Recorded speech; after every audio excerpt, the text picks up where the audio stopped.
Did you hear what said? Did you hear what said?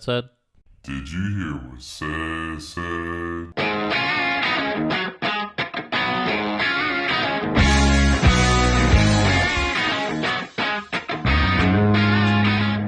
And here we go.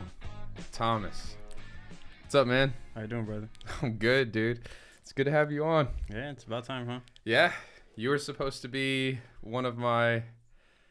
Which one? One of the earlier ones, and it was going to be almost a little rush, but, you know, things happen. Couldn't make it happen. Now we're making it happen. Yeah. But you're here, and we're doing it, man. I'm actually really happy to have you on, dude. This is going to be fun. Well, I appreciate you having me on. Yeah, dude.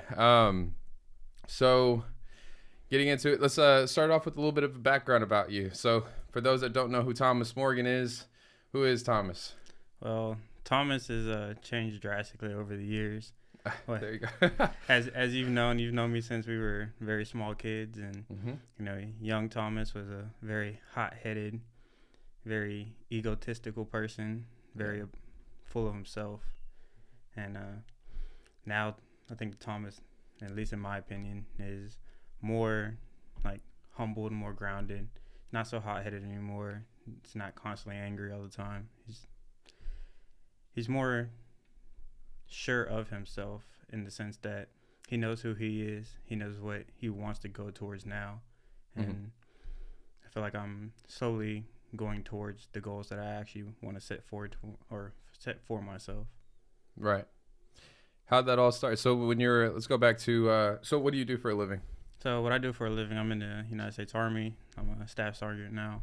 And currently just waiting on board results, which I'll find out in early February if I become a warrant officer or not. Yeah. I know for the vast majority of people, they probably won't know what that is, but it's basically it's an in-between grade between enlisted personnel and then commissioned people, which are like officers, which you're currently like most people are accustomed to seeing, like captains, that kind of stuff, seen in movies. Yeah. Warrant officer are in between the two. They're technically more sound or technically proficient. That's what they're supposed to be for. They're supposed to be, you're more technical than enlisted, and you're more technical than officers. Officers are more towards the administrative side, policy, like management. So I guess like to put that into a more understandable term is like that would be like your regional manager of a show. Okay. And then your like enlisted people, that would just be like your clerks, your operators, your secretaries, that kind of thing. And you know, a warrant officer would fit into where that's like your CFO type thing. It's more like you're specialized in an area, and that's what a warrant officer really is. Okay. Well, what area exactly is a specialty? So they vary. So every like specialty in the Army, like we call them MOSs. And my MOS currently is I'm a 25 hotel. Breaking that down, it's basically a jack of all trades, master of none. It's kind of like how we kind of have uniforms right now. They're known to be that. I was originally at 25 Quebec, and then recently, as of October, they converged a bunch of the MOSs in the military for the communications field, and they put them into one MOS to kind of not have, you know, you just have people who run cables like a 25 Lima, or just have Quebecs who are supposed to be multi-transmission systems maintainer operators, long title for normally STT operators. So we work with satellites to connect them to another satellite so we can get tactical internet. Yeah. To kind of mesh this together to where we're supposed to be able to do a little bit of everything. And that's where I'm currently at.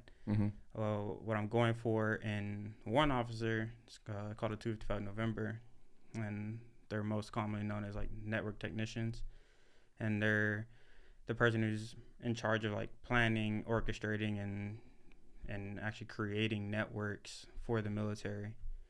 So we might get a mission and they want to create they want a specific type of architecture, and we'll be in charge of like, you know, planning that and building that for them for that mission.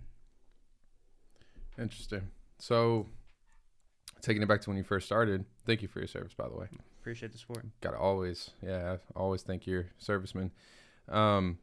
So taking it back to the beginning, you were talking about how Thomas is. It's a funny question, right? Because it's changed a lot throughout the years. Definitely. I've known you for a long time, since 8 years old, since we were kids, and you have changed. So you said you weren't always like that, and did the military have anything to do with that? Oh, definitely. And what brought you? Well, when you were younger, prior to the military, how were you? What was your thought process like? What was your work ethic like? What were some of those things that you thought that weren't what you were saying is like the bad tempers? What do you think was like causing that? And you know, So I think, like, just to answer that question in like chronological order.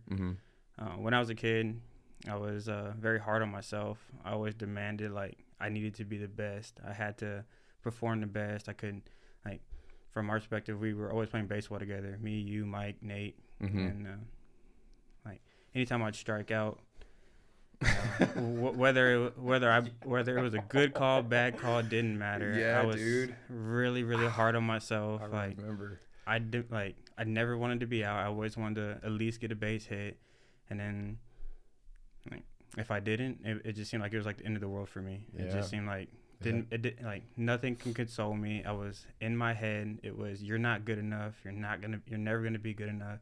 If you can't hit off this pitcher who isn't the best, and that you've ever faced, and you can't even hit off of them, then what makes you think you're gonna make it? And I just feel like I always had like that, like that me being that hard on myself was what caused me to have more anger.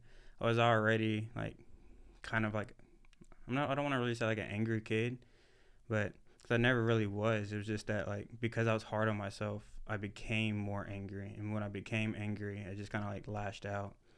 I kicked out of like multiple daycares because, like, I would just let my temper get the best of me, and I was like really short fused kid, and like the smallest things would like make me angry. Whether it was, I was playing with a toy and another person took it away, and I just felt like, this is mine, even though it wasn't, but because I was playing with it, it belonged to me. And if somebody took it, then it was like they were taking something from me, and I would lash out at them. And sometimes I get physical, sometimes I wouldn't. Sometimes I would just get angry and like go hide under a blanket or something, but be so mad I would just cry. Yeah. And it's I'm glad I went through it, because now that I have kids and I see that sometimes they have like those temper tantrum type things, like it's easier for me to deal with. Kind of see yourself a little bit. I definitely see myself. It's definitely hard to teach the kid out the you out of your kid.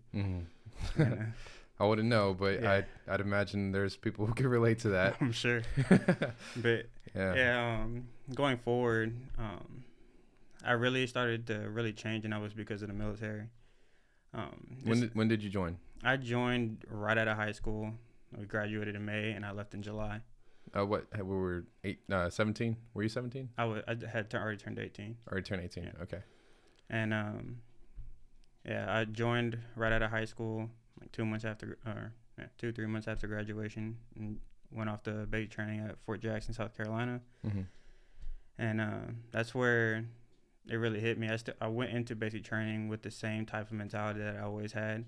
It wasn't as bad as when I was like 10 or 12, and sometimes a little bit younger than that. But I was still very hot-headed and very, like, I had to be the man. I had to be, like, the toughest of the person there, that kind of thing.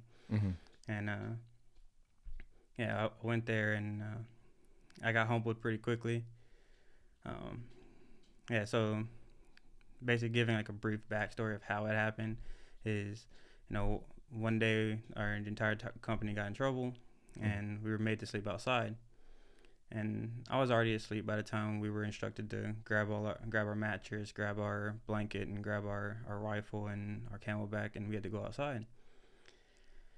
So we all went outside to the square, and we had to find a place to sleep. And I was, complaining and, just, really just complaining for no reason. I mean, we got in trouble for less, and I didn't complain. But that night, just tired already, doing a lot of exercises, going here, going there, whatever that day entailed. And one of the people that I went to base training with, he told me to stop complaining, and used some other words in there too. But right. Told me to stop complaining, and I just took it personally. And we got into like a little scuffle. Well, it's the words, if you don't mind saying them, so you could be a little bit raw to it, so people understand that it ain't all so pretty, because it's your story. You know what I mean? This is what changed Thomas, because these people don't know who you are, and the person that they're seeing is a person who understands himself and who has worked on himself a whole lot, and you've done a 180, dude, as we pretty much most of us all have, right? Definitely. So walk us through that little conversation. So y'all are outside. Y'all are told to go outside, right? Yeah. And what was the purpose of that? To go outside? So the whole story is and I was trying to keep it PG as well. I wasn't saying the whole thing. But yeah, go for it, because the people need to understand, like, this is what happens. Yeah. It's not all sunshine and roses. Definitely not. So, because you had back then, it was like even when we would go play in the field and go play football or something, like Pratt and them, like, and it was like, you were just very competitive, you know what I mean? And then if things didn't go your way, that we would feel the attitude, but we all obviously just boys, egos, pride, testosterone, all that stuff's built up. But then so go, because like, a lot of people go through that, and they don't do something about it. So you join the military, you're there on how long were y'all there at this time when this happened? Probably like around like week 3, maybe week 3 going into week 4. So you're in the 3rd, 4th week, you're coming from this reality of world, and you decide to hop into the military, and now you're here. You got some guy telling you y'all need to go sleep outside, and I don't think most of us would like that. Yeah. And so you're having an issue with that, and then pick it up from there. All right. So, we were instructed to go outside because one of the bays was not clean. They were instructed the day before to make sure that bay was clean. Yeah. When drill sergeants walked in to do their checks that night, it wasn't clean.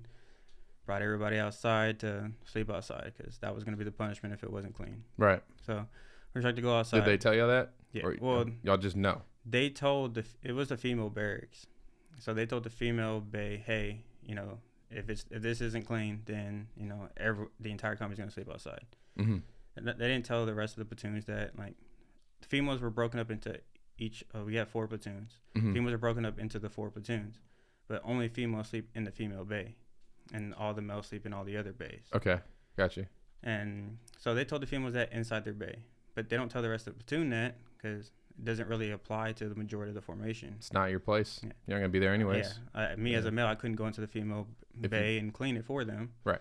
So they were told to clean it. They didn't clean it. Or at least it wasn't to the drill sergeant standards. They didn't actually tell us what was wrong or anything like that. But it wasn't to the standard, so they made everybody sleep outside. Right. So me and one of the guys in my platoon, we were outside. I was complaining, and he told me, stop complaining like a bitch. And like I said, I took it personally. And when I said we got into a scuffle and things got physical, I put my hands on him. I pushed him down. And as I was going towards him to get on top of him and start throwing punches, one of my drill sergeants walked up to us, and he was a drill sergeant on the desk that night.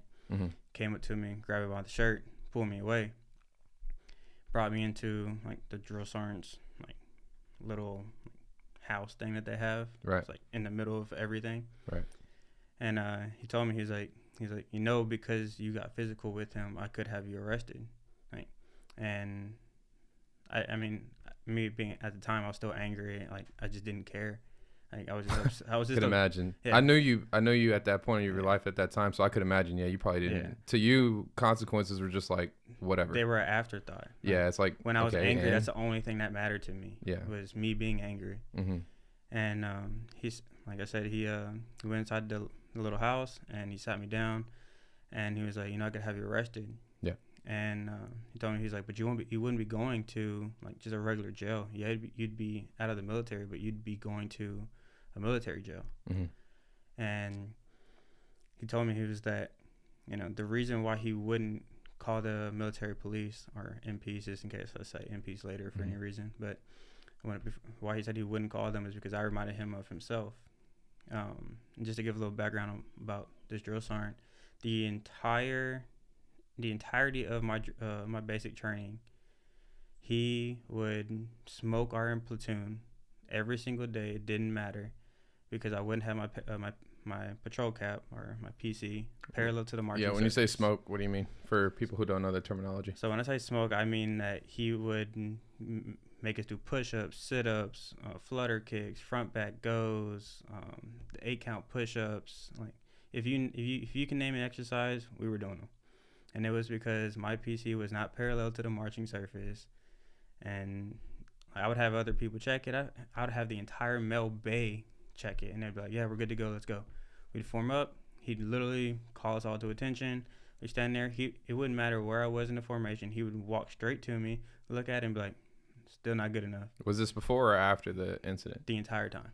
It was before and after. So before and after, he was always just constantly like, if y'all out of uniform, or even if y'all uniform was checked, you look good, everything looked good, y'all double, triple, quadruple checked, he was still like, no, y'all did it wrong, punishment. Or it's one of those things where it's just like, breaking you down, building you up to, being, conformity, I guess I don't even know if that's a word, but I mean, almost in the sense of kind of what you're going through now, like just to weed out the ones who are gonna, who wants to be there and who doesn't. Yeah, pretty much. Yeah. And so like I said, he was, even with all the PC not being parallel, that kind of stuff, he told me, he's like, you remind me of me whenever I came into the military. He came from Puerto Rico. He was very hot-headed, very stubborn. Everything was about him, and he said that he saw a lot of me and like a lot of him and me, and that he was gonna give me this chance, but there was no more. Like either get with it or get lost. And it's just once I calmed down and I went back outside and I laid down on my bed and I was just staring up, and we were under like a tin roof or whatever. So I mean, I wasn't looking at stars or anything, but I'm just looking up, staring at the ceiling. And I was just thinking like, man, like one day my actions are gonna get me in some serious trouble that I might not have an escape for. And it just, that really was the moment where it kind of just hit me, like I kind of need to get my act together. And so, I mean, progressively throughout my time in the military, I've just kind of let my anger like go. It's really not worth being angry and getting myself in trouble. And I might feel satisfaction for a very short time because I got my revenge or whatever the case is. Right. But that's short-lived for who knows how long of a consequence. It could just be something as in I get kicked out the military, or it could be something as serious as you go away to prison, and really no actions are really worth that type of consequence. Right. So that's really kind of how that was really like the defining moment, at least in my opinion, that's kind of made me go from being like super hot-headed young kid to more towards what I am now. And so, and who would you say that you are now? I would say now I'm more humbled, I'm more driven to actually obtain the goals that I set for myself. Before, I always had unrealistic goals and expectations for myself. Like I said, I would always want to be the best. I had to be like the toughest. I had to, I could never make a mistake, and couldn't even just strike out in a game without getting angry. Now I realize that, yes, I might have a really high goal, but there are certain steps I have to take to even, really make moves to get there. Right. Like if I want to go run a marathon, I'm not going to be able to just be like, oh, well, I'll just sign up for the marathon on January 15th. And I've never ran that type of distance a day in my life and go out there and just run it. Not many people can do that. But yeah. So there's So certain. that's how you used to think. That's You how I used used to to have think, to, yeah. like in a metaphorical sense, you used to have these unrealistic goals, and then that Almost you like didn't a God complex. you where- didn't understand, which is what a lot of people do. They don't understand that there is a process, and you need to enjoy the process more than you enjoy the result or the success. Like, and it's funny because I think it was the Philadelphia 76ers. They kept saying, you gotta trust the process, trust the process. for years, it's still the process. Yeah, and I was always like, that's dumb. Like, Yeah. doesn't make any sense to me. Like, trust the process. What process? It hasn't worked for you yet. So what's the point? Yeah. And then as I think I've even matured, even past puberty and that kind of stuff. But I've matured mentally. I realized that trusting the process, it's not, 1% better every day is an actual thing. Where, I might not, I might set a goal for myself on, let's just say midpoint of the year in July, but I might not hit it, but as long as I do what I need to do to at least, work towards getting it, I might not hit it in July. I might hit it in August. Yeah. Who knows? Maybe I'll hit it in December. But, slow and steady progress will still get you there eventually. And that's the thing that I think I really needed to learn the most from, when I was a kid to now. And I really think that even if I was to be able to go back to, 8, 10, 12-year-old me and sit down and try to have a conversation with him, he wouldn't be ready to, receive that message. Because it took, years of getting angry and having these issues and seeing consequences that, did happen for me to realize that, one day I'll get into a situation that I can't get out of. Yeah. And I think you need to be in the right mental space and in the right time to receive a type of message than just being able to be like, oh yeah, I wish I could go back and tell myself that just do this and you'll be okay. Because I don't think that's really something that most people would actually be successful in doing. Even if they could go back in time and do that, I don't think their younger selves would listen. I think they'd just be like, oh, this is just another person telling me some stuff that, it's going to go in one year out the other, and I'll move on with my life and do the same thing I'm doing. Another elder. Yeah. Thinking he knows best. Yeah. Get away from me, Grandpa. Yeah. Yeah, like, what do you know? I know the world. I know everything. I have it right at the fingertips now. With phone and stuff. Like, what are you going to tell me? I don't already know. Exactly. Yeah, I agree. And I think it's, let's go to what brought you to, so that's the defining moment that, kind of sparked. And thankfully some people would have been in that and would have stayed the same. Some people would have been like, yeah, whatever, man, I'm still sticking to, you're only 3 or 4 weeks out of high school. Oh, not 3 or 4 weeks. You're already about a month or two out of high school, 3 to 4 weeks into the military. Some people don't take that smack in the face, which we're all presented at a certain point in time. Everyone is all presented a choice that smacks you in the face like that, and how you take that punch and decide what are you going to do with it. For instance, like, not to take to that extent, but like for a cheater, like if you get caught cheating on your wife after however many years, like, and she forgives you and says, hey, whatever, you have a decision. And what decision are you going to make? You're going to, forgive yourself and not hold on to it and then go live the right life and live for that person, or you're just going to keep being that person. There's a lot of like instances, right, that hit you, and it's like, are you ready to change your life? Are you ready to turn this around? Because God, more or less in my eyes, God has presented you with this, whether God is known and present in your life, but life is giving you a decision to make, all in all. And you took that route of, looking up at the 10, looking up at the stars, right? Gazing into your thoughts of, it made you humble yourself and really think, how do I really want to pursue and continue my life? What do I want in life? So with that being said, what brought you to go to the military in high school? What was like? Hey, I think I want to go to the army. I think I want to join. Well, I think it's more for me. It was more like it's like a family tradition type thing. Okay. It's not like deeply ingrained in the family, but all the people that I've had in like in my family per se, quote unquote, they've all joined the military. My uncle joined the military. My mother joined the military.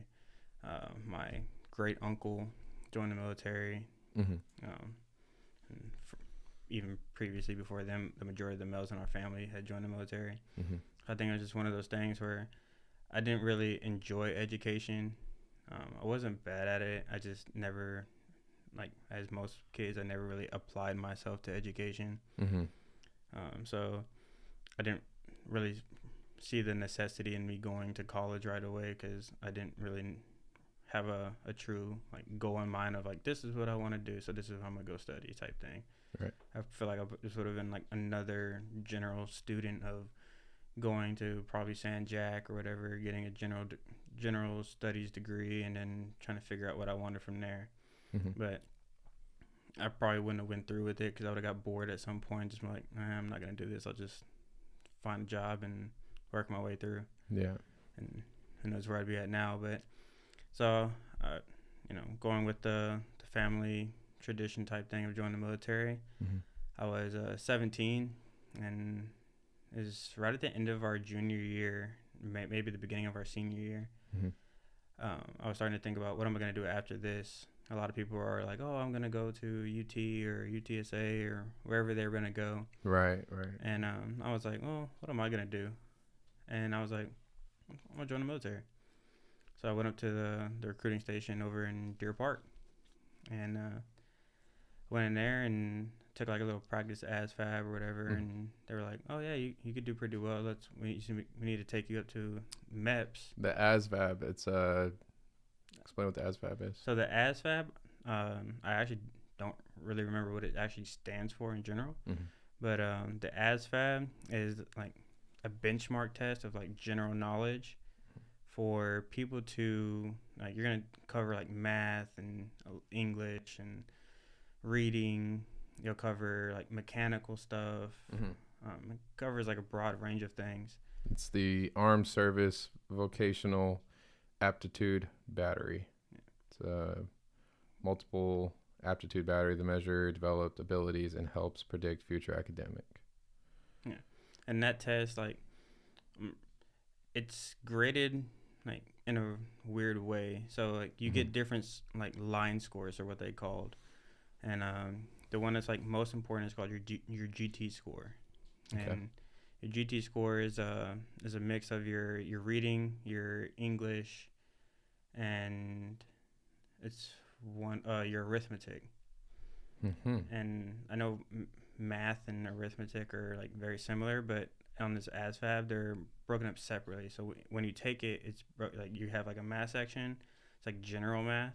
You have like arithmetic, like slightly different math, and then you have like your reading section. Yeah. And those three scores are combined, and that's what creates your GT score. Okay. And your GT score is normally what most MOSs like. They have like minimum scores for you to be able to like at this time apply for that job. Right. So at the time I only had when I went up to MEPS and I took my ASVAB, I got a 104 GT score. The normal Army standard type thing for like you to be able to do basically anything you want is a 110. I wasn't far off, but I just wasn't there. To be honest, I didn't really understand the importance of this ASVAB. It really wasn't like stressed to me like, hey, you have to do really well in this to give yourself opportunities. And which I ended up learning later on in my military career that you need a 110 for certain things, like becoming a warrant officer. So I had to go back. Would have been nice. Yeah. Yeah, would have been nice to know that. Yeah. I had to go back and teach myself like 10th and 11th grade math and try to remember what like parallelograms were and teach myself all that kind of stuff. Yeah, again. but like you said, what if you now went back to that 17-year-old self and told him, hey, you need to get a 110 on that thing because you might want to be a warrant officer one day or whatever. Yeah. That 17-year-old would have been like, Man, let me Yeah. just do the test. Yeah. Get out of here. Get out of here, man. You're- I don't keep- even know who you are. Get I out. gotta go play games. Like, Yeah. yeah. So, So yeah, I got a 104 GT score, yeah. and they offered me like quite a few MOSs, and a few of them that, I was like, I don't even know what this is. Mm-hmm. And they offered me like this like water, like it was basically like a boat like when I say operator, I don't mean I'm the one driving the boat, but it was like basically like a boat operator, like maintainer. So like I said, they offered me this boat mechanic operator type thing. Mm-hmm. Don't even remember the name of it or what the MOS was anymore, but I remember looking at it and I'm like, I could swim. I just don't really see the reason why I wouldn't join the Navy is because I don't want to ever find myself stuck in water. Like, if I'm going to get stuck somewhere, I might as well have my feet on the ground if I can, run, get somewhere. In water, you don't really have that option. Yeah. So I was like, definitely not for me. So they had offered me, what was it, 35 mic, human intelligence collector. And I thought that sounded really cool. Human intelligence collector. I was like, what is that? And they told me like, oh, well, basically like you're gonna spend a lot of time like deployed or in infantry units where once people are either detained or captured, you'll be the one to like basically get the information from them or out of them, XYZ. Interrogation. Yeah, and that's how I took it. I was like, oh, I get a waterboard somebody. that's how I took it. I was like, man, that sounds great. And I was like, I'll do that one. Yeah. He said, okay. And of course, at this time, like I said, I was still 17, so I had to have my mom come and sign for me, saying like, she gave permission for me to join. Mm-hmm. So we went all the way up to MEPS. I went through the whole process of getting the medical training, getting blood drawn, and XYZ. Right. And I went to go sign the contract, and as the contract's in front of me, I remember looking at it, 35 mic, and I'm like, cool. Like, let me just go ahead and sign this paper. We'll move on. Mm-hmm. And the lady says, actually, hold on. I was like, okay. And she says, your background just came back because they have to do a background check because for 35 mic, you need a top secret clearance, which means you have to have a background check. Even for secret clearance, you have to have a background check, but certain things are like acceptable. Okay. And me being 17, I still had a fight on my record from like the 7th or 8th grade. 7th grade, because I was still in Miller. And because of that fight, because I had to appear in court, I could not get the top secret clearance. Wow. Yeah. So. Wow. Yeah. So that's how I did not become a 35 mic. 10 years later, and that bit you. Well, that was When you're yeah, sorry, that not was- 10 years. I was thinking 7. 7th grade plus 5, probably like 15. 5, 6 So years. yeah, so 6 years later. Sorry, 6 years later, and that bit you. Yeah. Wow. Didn't occur to me. Didn't even occur to like my recruiter or anything like that to think like, hey, because it's a TS, Yeah. and Yeah. they're gonna ask about this on my record. And so I had to leave MEPS. When I got outside, I called my recruiter. He came and picked me up. Went back to the MEP station, and I was like, so what's next? And he was like, well, you could wait till you're 18 and reapply because then you won't be a minor, and you won't have to worry about it on the background check. Okay, because it starts over. Yeah. Yeah. And I was like, okay, like that sounds fine. Like I don't like I was still 17. I was still like I still had the whole senior year to go through. Yeah. And he was like, the only thing is if you wait, that job might not be there. Like the slot for you to take, it might not be there. And I didn't want to like risk anything. So I was like, okay, so what other jobs are there? So he showed me a lot of the 25 series, which is what I ended up going with anyway. But he showed me like 25 Bravo, and they're more like automations, like your help desk personnel, and just keeping it a buck with you. I told him the same thing I told him. I don't really think that's for me because the only thing I knew about computers, they were for YouTube and porn. Right? Just keeping it a buck with you.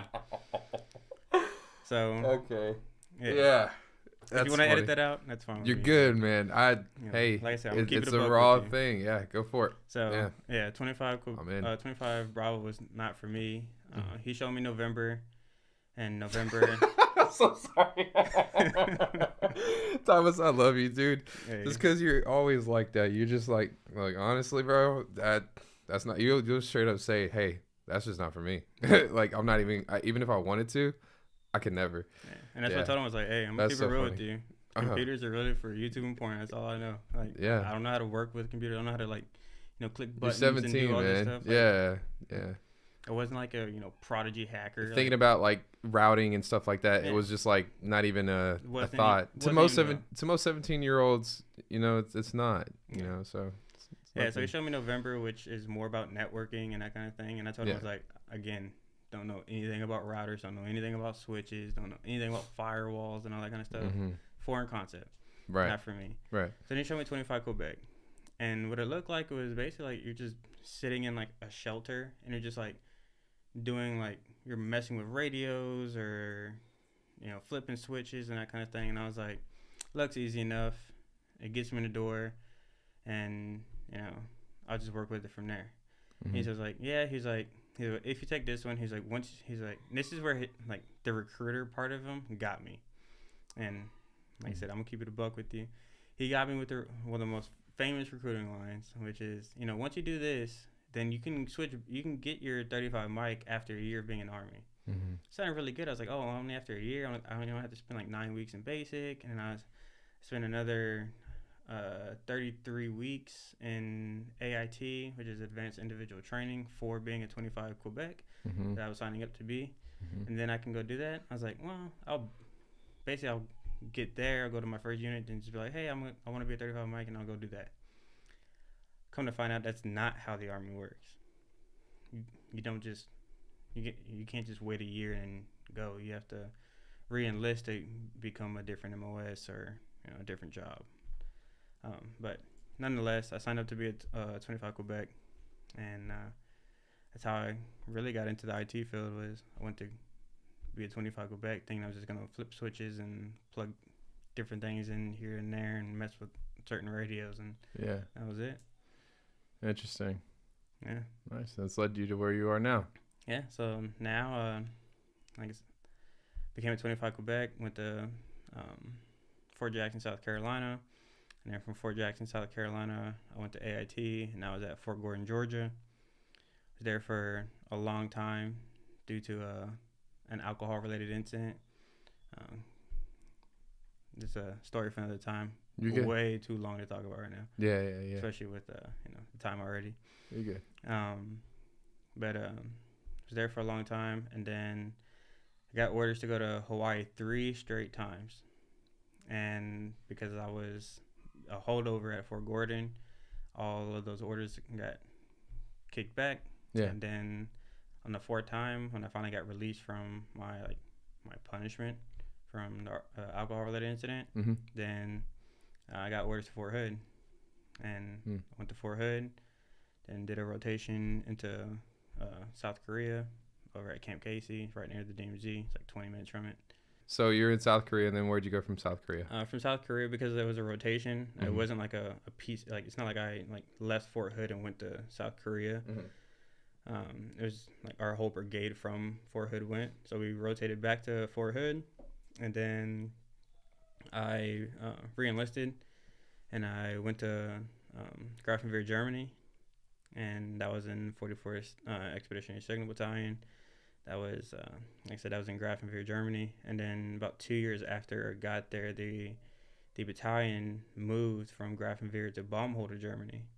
Basically went from East Germany to West Germany, all it was. And, spent some time there. And Germany's a beautiful country.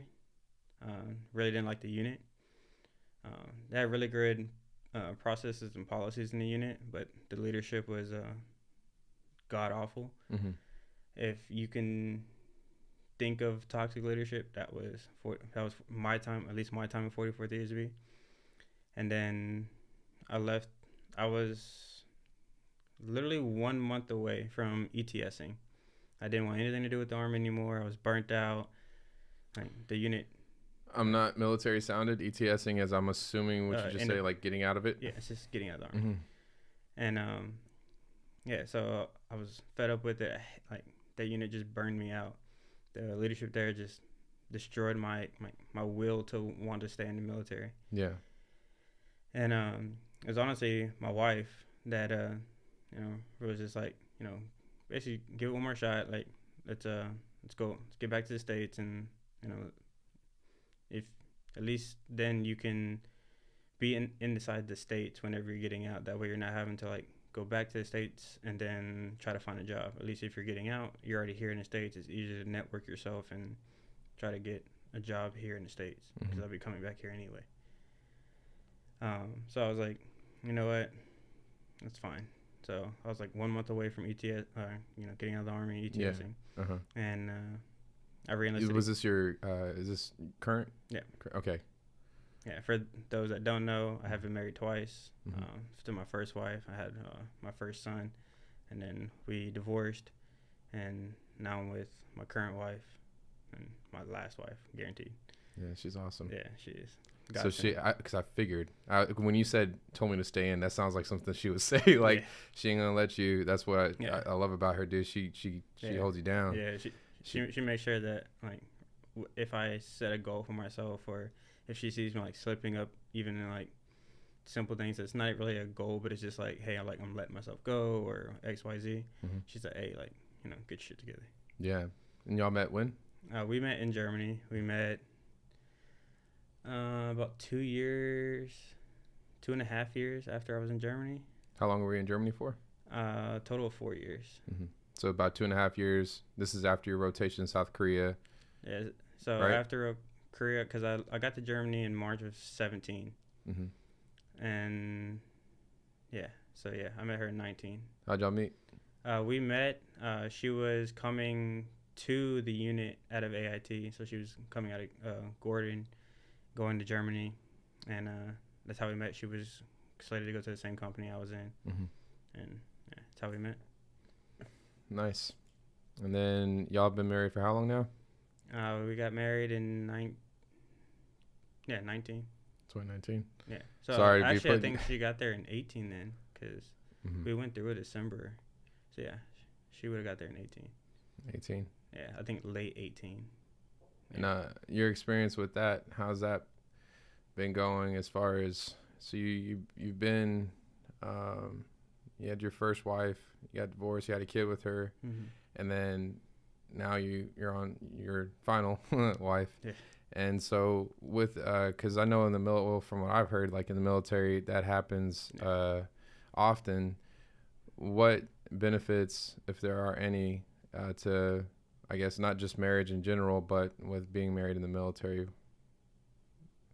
Was that like a big thing? Was that reason why, or was it just more or less like obviously like a love thing? Or that was, so the benefits of being married in the military, for those that don't know, are if you are E5 and below, so if you are a private first class, specialist, or sergeant, if you get married, you get what's called BAH, which is basic allowance for housing.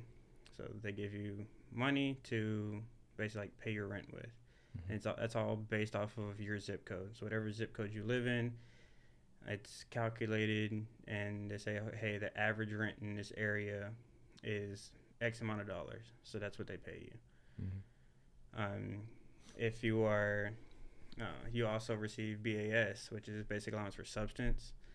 And when you're in the barracks, they take $365 from you every month, and it goes towards the DFAC. And the DFAC is the dining facility. When you're in the barracks, you can go into the DFAC for breakfast, lunch, or dinner, and they have food for you. Like the cooks cook it for you. Not necessarily the greatest of food, but you eat. It's I'm not gonna say it's free. You're still paying for it, but it's there. Like, it's always there. But me being in when I was lower enlisted, as in E4 and below, I was a specialist and below. I was like most soldiers, I hated the barracks. I didn't like sharing. Like we'd be in a room, you know, maybe this room and another half of this room, so not a very big room. Oh, this is a huge room. Yeah. Nah, just playing. But I mean, as in like for sharing it with two people, it's Yeah. not a lot of space. Like Oh, absolutely not. and Yeah. like even if you were to extend this room out and create the same size of it for when you're from, like, it's your first time out of the house, like from mom and dad, like you want to become like independent. You don't want another person who may live like a slob, and that's is the case for a lot of soldiers, is that their barracks roommate, like they not the cleansiest, and not the most clean person in the world. Yeah. And that's the hard part of having to deal with it.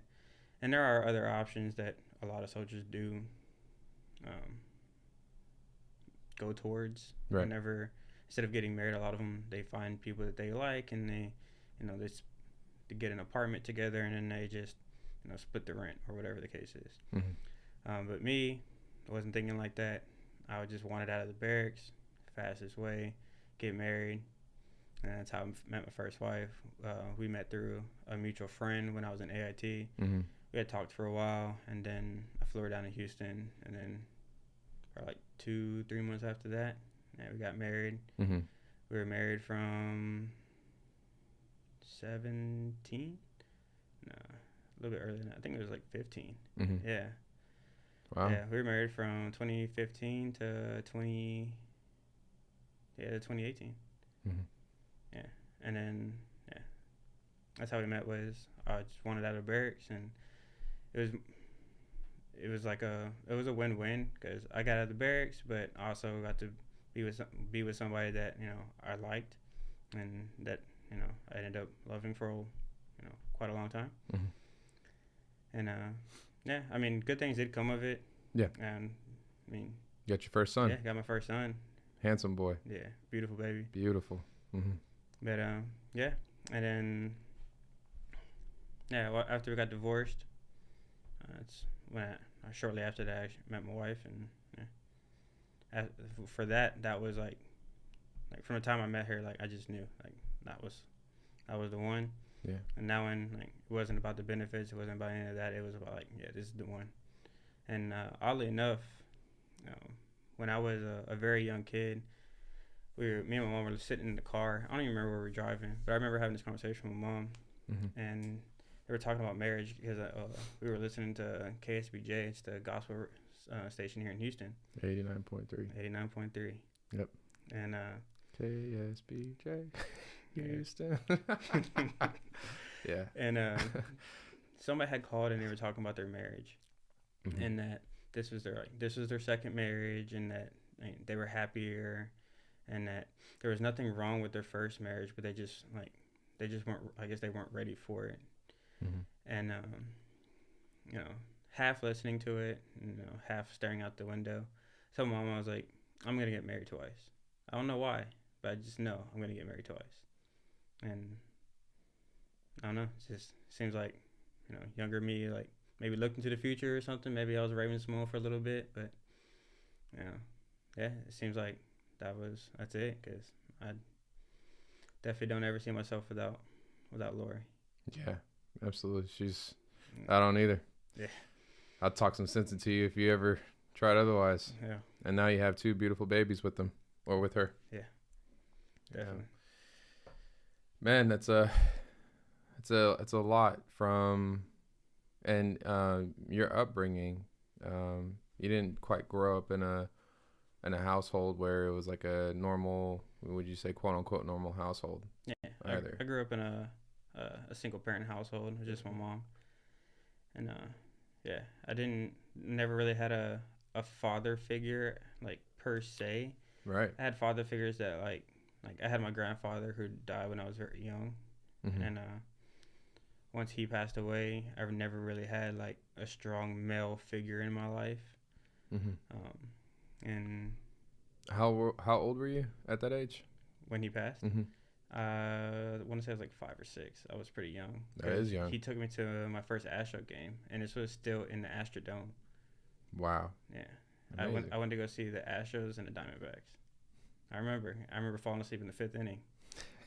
I was so young. Like, I was young. I fell asleep at many Astros games. yeah. I was ready to go by like the 6th, 7th. Didn't even make the stretch. No. Yeah, wasting all that money. Yeah. I remember I was like so excited. I was like screaming the whole game. Yeah. And the next thing I know, knocked out.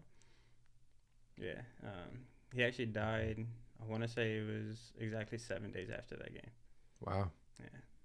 He took me to my first game, and then he passed. And yeah, that was really the only real like male figure I had in my life. Other than that, it was just like, maybe I would like see like maybe a coach or something that maybe I wanted to like try to be like, but I was young and I never like coaches, always come and go, so Yeah. it never really like stuck. But I also realized that I didn't finish that last part that we were just on. So yeah, I went to Germany, and then once I re-enlisted, I came back to Fort Hood, and now I'm back here again. And that's where you're at. That's where I'm at. And now you're doing the warrant officer thing. Trying to. How many years? We haven't even said. How many years have you been in the military? So I've been in 9 years. In July will make 10. 10. And you're re-enlisting? Technically, no. No. So with warrant officers, it's not an enlistment. Right. You said that. And it's not technically a commission until you hit Chief Warrant Officer 2. Okay. So Warrant Officer 1, and so when I say Warrant Officer, it doesn't matter if you're a W01 or if you're a Chief Warrant Officer 2, because there's a difference between a Warrant Officer and a Chief Warrant Officer. Okay. But warrant officers, like I said, they're not enlisted, but they're not commissioned. So a W01 is technically not even in active duty. They're just on active duty orders. They're actually a part of the National Guard, I believe. And they if I get accepted and I go once I go to WACS, which is the Warrant Officer Candidate School, if I make it through the 5 weeks and I graduate, I'll get my DD-214. It'll take me out of being enlisted, and then I'll come in as a National Guard warrant officer, but I'll be put on active duty orders. Okay. And after 2 years, so the day I graduate WACS, which is Warrant Officer Candidate School, 2 years from that date, I'll become a Chief Warrant Officer 2. Chief Warrant Officer 2 is then commissioned, so you will then raise your right hand and you'll commission as like an officer, and that's where it turns into like true active duty. Like you're always active. Like it's a weird little. You're not active. Yeah, you're not Okay. not active. So you're not out of it. Yeah. Right. That's what I'm trying to learn. I will get like a DD-214 showing that I have gotten out of the service, but by the time I retire, right, when I'm 38 years old, which is kind of nice, but when I retire, I'll get a second DD-214. So I'll always have to have 2 DD-214s. Okay. Yeah. Man, it's crazy. I still remember the day. Just crazy to think of where you're at now. I still remember the day. Like I said, we've all done our 180s. Some of us haven't, right? And we won't really go into that. But, we've done our 180s in life. And I remember the day you came over to the house. Like I said, you had those, forget which Marlboros they were, but you had. It's probably the time where I was smoking Marlboro Reds. No, you had. It was a black box. It was like neon. The lights. Lights. So you had that. And you come over to the house. We went under the tree. Back then, the tree was still at the house. Now it's not there. We had the tree. I remember I rolled up a blunt, and I was like, you told me, you said, I'm joining the military, and I'm going to be taking off. And I was like, I even asked you, like, you want to hit this? Disrespectful ass. So I was like, no kidding. And you're like, yeah. And I could even sense in you then, there was a different vision even then in your eyes of like it was just something I don't know, it just seemed like you were on a path. It just seemed different. Like you kind of had an idea of what you were going to do. And it's just so funny that we kept in touch throughout the years, but not much, even to this day. I mean, we're busy, right? But I still consider you my best friend because it's not, we're busy, but it's like, man, if I know I need something, or if I need a conversation, or if I need whatever, so a pick me up, or um, a realignment, I got my boy there. And you have made a huge change, man. And I think, with the upbringing of having a single mother raise you, which your mom is amazing. Having a single mother raise you, you go through all this anger and, frustration and confusion or competitiveness, all of this stuff. And you get to where you want to go into the military because you got to figure out, I got to do something, like looking around, which I think a lot of people can relate to, especially like some of Reno's friends, you know what I'm saying? Like I think Reno's like I think he's a junior, I want to say. Maybe a sophomore, junior. Horrible of me, but hey. So, and it's like, what are you about to do in life? You got all these people committing, figuring out where they're going to go, and then you decide that, I'm going to the military, and then just you get humbled in the military, and it starts to change your attitude. And I think we started once you came back to Fort Hood, or there was some certain points where you and I started really kicking it a lot more. I was like coming to visit or whatever, and I was like, damn, Thomas, like you changed, bro. I was like, what the hell happened? Like you totally flipped your attitude. You went from being quick to the punch, not really caring about much, being so in task oriented, to like, wait. Let's analyze the field. Let's think about all the possibilities, all the probabilities, and then let's make a conclusion. But even then, let's still analyze like another grouping, and then we'll figure out from there which one's still the best one. So your whole life of like you've just totally flipped and changed. And even now, I remember it wasn't long ago, you were talking about re-enlisting or not re-enlisting. And I don't know how that conversation went, but I'm proud of you for wanting to do the warrant officer thing and all the stuff you're trying to do, because it's just not, you're constantly growing, and there's an end game to it. You have a plan. And I think that's very important for a lot of people to realize, is that you got to get a plan together and just go for it, because some people are in our area back home are still not in that world of like grown up yet, to where they're still living life, still doing the same thing they're doing in high school, and then they think they're cool about it. And it's just like, dude, go get your stuff together and start, because before they know it, they're gonna be 38.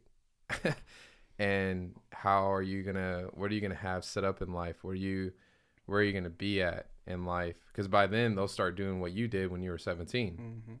Getting it all together.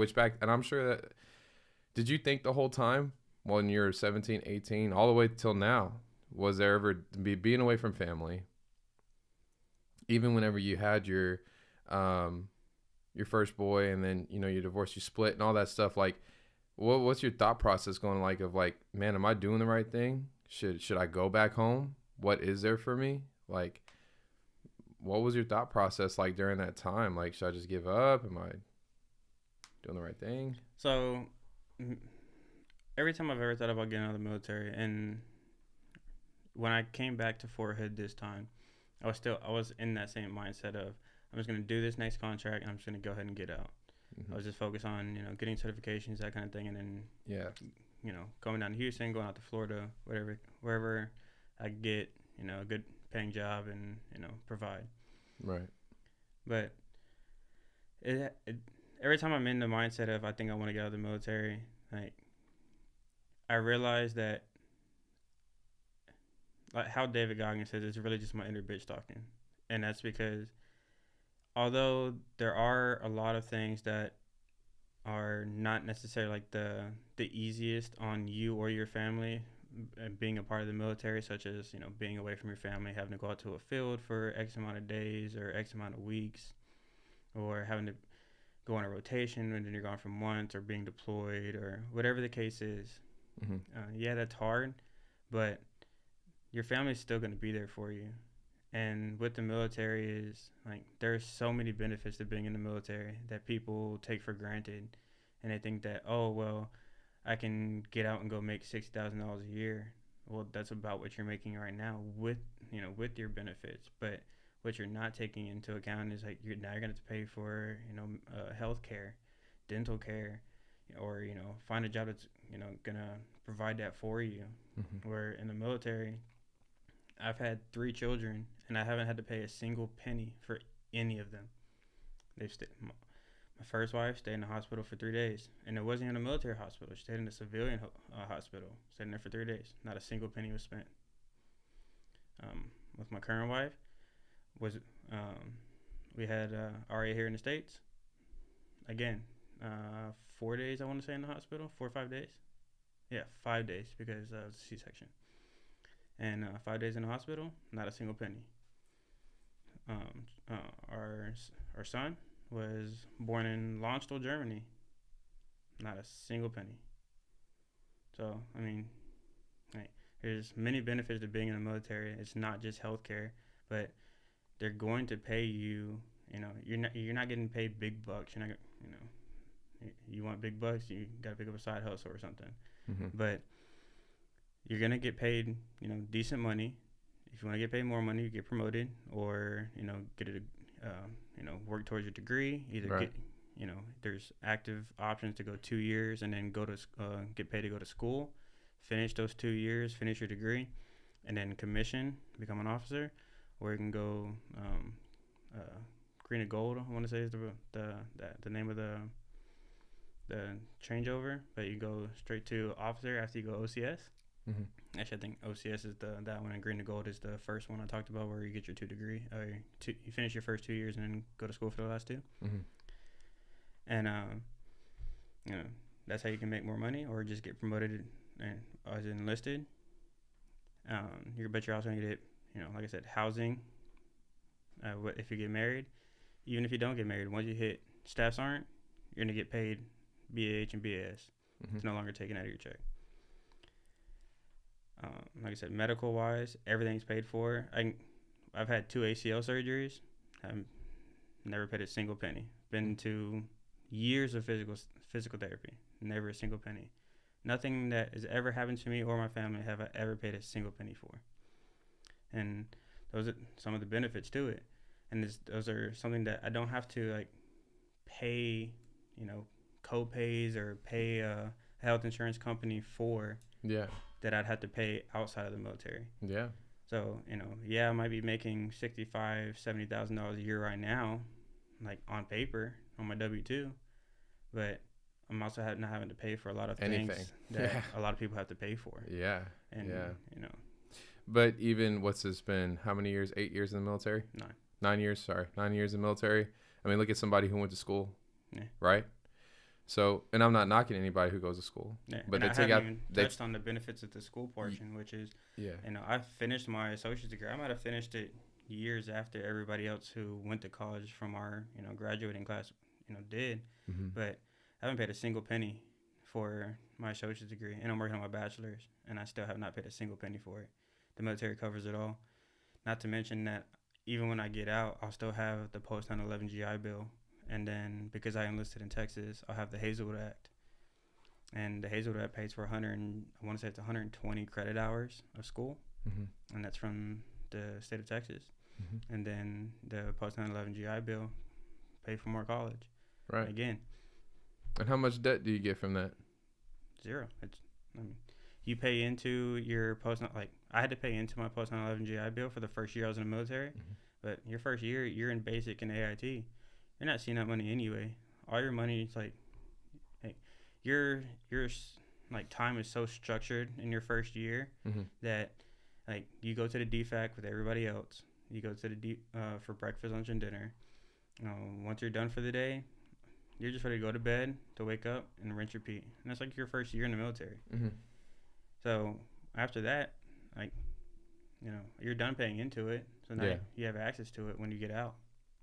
And after 10 years in the service, you can actually transition those benefits from you to your kids.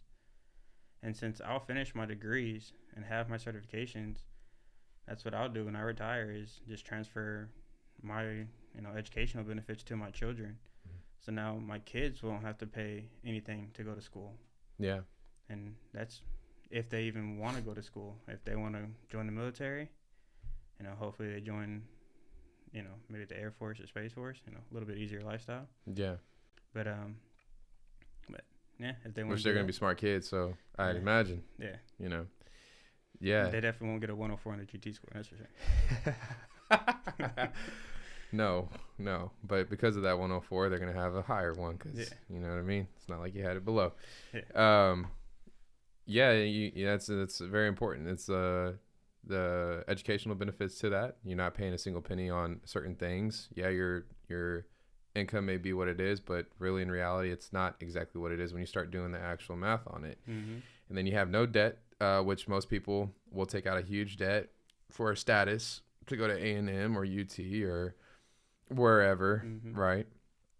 And I'm not knocking it at all, but I'm just saying that now you're X amount of dollars into debt, and I'm not saying that, hey, you should have just went to the military, because it's not for everybody. It's really not. But what the message I'm trying to get across is, if someone is listening who is a younger person or in that kind of state of where they don't know what they want to do, these are the benefits to why, if you have no idea what you want to do with your life, because I promise you there's nothing here.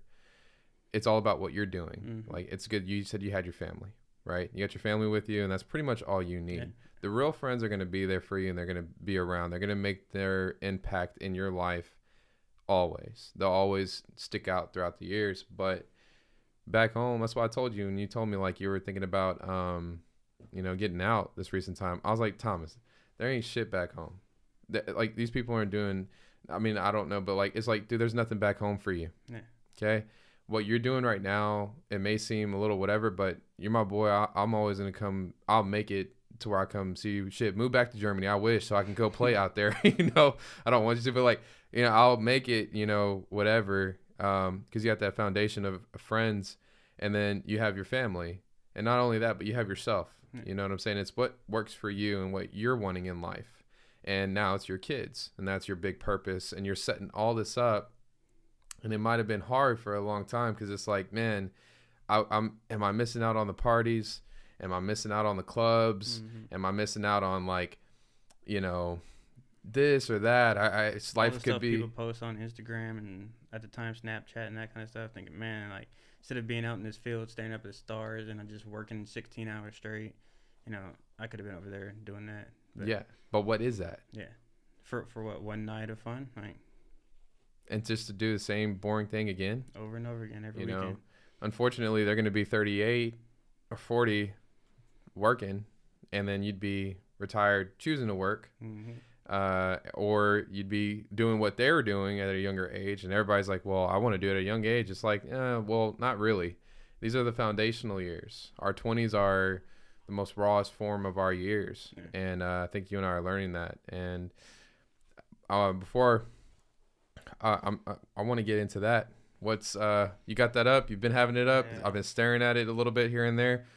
What's that about, man? All right, so I'll show it to the camera. Just for watching. You want me to put it up to this one? Sure. Go ahead. You can talk about it. All right, so this was taken a few months back, and this picture is on my Instagram. It is also on Cedric's Instagram, and Cedric's the one that posted it. And this is really the reason why I really decided I really needed to get my life together. So after my first ACL surgery, I gained a lot of weight. I was at 175 pounds before the surgery. I was running probably 2 to 5, maybe sometimes 8 miles a day. And they weren't like consecutive. A lot of them were just like, I might run 2 miles in the morning and 4 or 5 miles in the afternoon, or whatever the case was. Yeah. But I was like in really good shape. I was doing jiu-jitsu every day. And so I looked good. I was like real thin. And after the surgery, I got like really down and like on myself, because like the pain I felt from the surgery itself, like it was awful. Like I wouldn't I wouldn't wish that mental like hardship on anyone. Like, and that might sound weak for the people that have gone through ACL surgery and that kind of stuff, but my ACL surgery, at least for me, was really hard on me mentally. I didn't like that. Like, it was hard for me to get up. I was also given, to be fair, I was also given some instructions that weren't correct. I was told that not to move my leg after the surgery until I had my first physical therapist appointment, which was 10 days after my surgery. And it came out later that I was actually supposed to be moving my leg the day after surgery. I was supposed to already start trying to move it and that kind of stuff. Yeah. So I had my leg locked out at, a straight lockout in a brace for 10 straight days. And that caused some damage to the knee. I still, even to this day, I cannot fully straighten it out, and I can't fully bend it all the way back anymore. Yeah. Yeah, so I gained a lot of weight, ate a lot, and now like eating was my way of like finding comfort. As soon as I would just like, I didn't want to do it. Like, as soon as I felt like I just didn't want to do anything, I just wanted to like just relax, whatever, I'd go eat like an entire box of mac and cheese or something. Like, it would, like, my calorie intake was ridiculous. Yeah. I would get like the I don't know what the brand is, but it's like the tub of icing, for like cakes. Yeah. And I could just sit there and eat the tub of icing while I was like playing video games or something. Mm-hmm. Don't get me wrong, I got ridiculously good at video games. However, like, I was getting ridiculously fat. And as I was like starting to get further and further away from my surgery, starting to get back to being able to run. That's actually about the time this picture was taken. That was about that was January 2nd, 2021. So that was shortly before my second ACL surgery. And crazy. January 2nd? Yeah. Wow. That's 2 years tomorrow. Yeah. Dang. Right? Yeah. It's funny how life has changed. I remember just looking at that photo, I remember where we were in life. Yeah. At that time. Go ahead. And so that was about the time where I really was able to finally start getting into like actually running again, not just like the physical therapist of saying, run for 4 minutes, walk for 6 minutes. Like, I was doing 10-minute intervals, where it was like, I would try to progressively get to more running than walking. Yeah, no, I remember. Actually, I believe, if I'm not mistaken, didn't we run that week when you came? Yeah. Yeah, because I was living at the apartment at that time, that one apartment, and we rent. I was like, "Hey, come over, we'll do 2 miles." Yeah, and I remember because you told me you gave me this cool thing that I use now, where your physical trainer, you said that would put their hand behind your lower back and kind of get you to push to feel like you have this forward press going on, and it was so funny because we're running these 2 miles, and you and I are just competitive as all get out. That's why I love you, dude, because it's always just talking mess. And those are the hardest 2 miles of my life, honestly, because you were kicking it. I was pushing myself to every extent that I possibly had, because I did